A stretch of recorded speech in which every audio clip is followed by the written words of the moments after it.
Are you looking to be more strategic right now? Or are you simply just looking for a way or a tool or a resource to help you navigate all of the uncertainty, a way to feel more confident about the choices that you're making, about what you do, don't do, where you lead the team, those sorts of things? This is for you. If you're going to be more strategic, or if you need to have more confidence in where you're leading the team, the first thing that you need to do is be really clear about your desired outcome.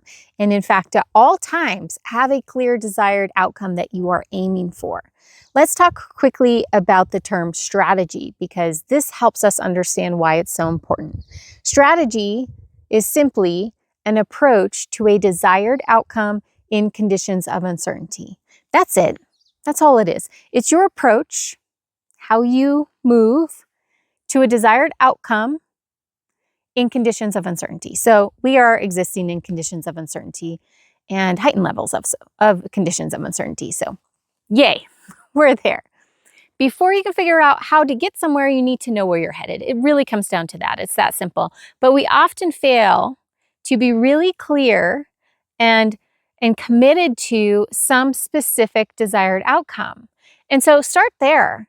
What is your desired outcome right now?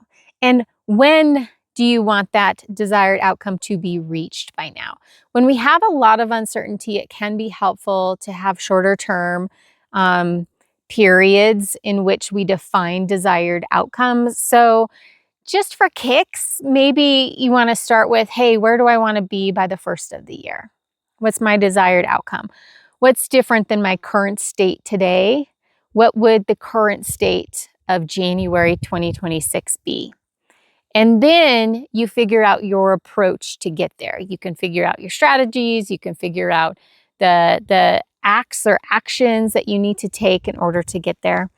You could look at a longer term or a longer period of time to define a desired outcome. But first and foremost, you can't do anything around being strategic. You cannot identify strategy. You cannot identify a way. You cannot be confident in your choices if you don't first have a desired outcome.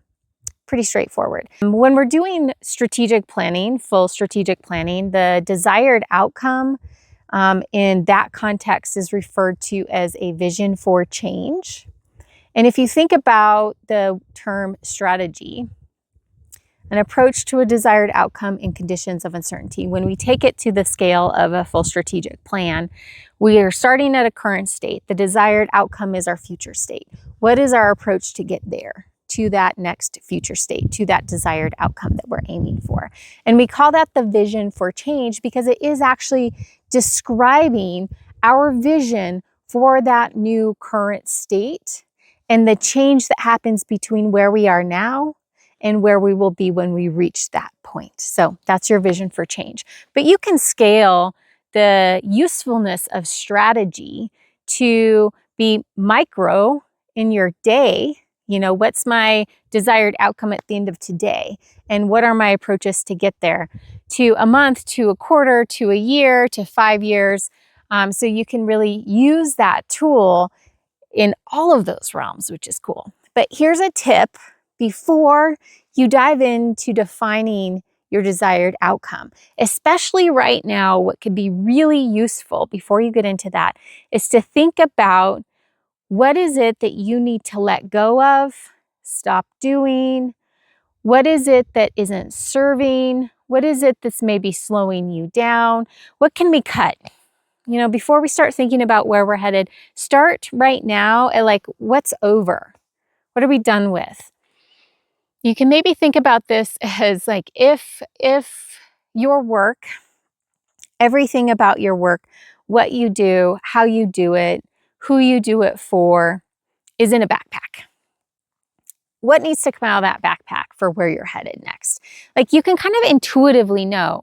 You don't necessarily have to have, like, it's useful. This is a useful exercise to do after you define your desired outcome or your vision for change. It's very useful at that point.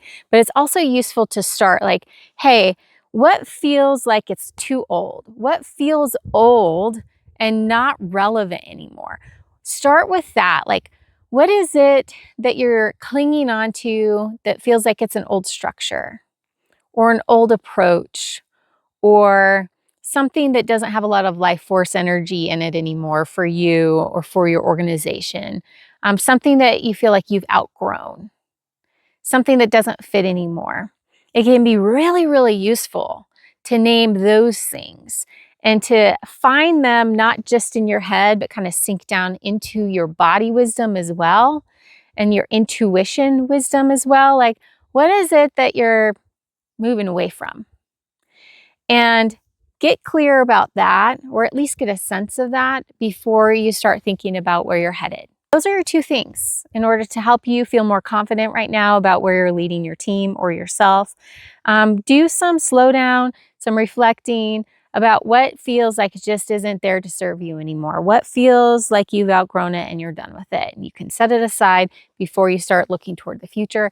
And then before you can start thinking about anything that you're going to do or not do, you first have to be really clear about your desired outcome and a specific time. I really encourage you to pick a time frame for that. It's helpful.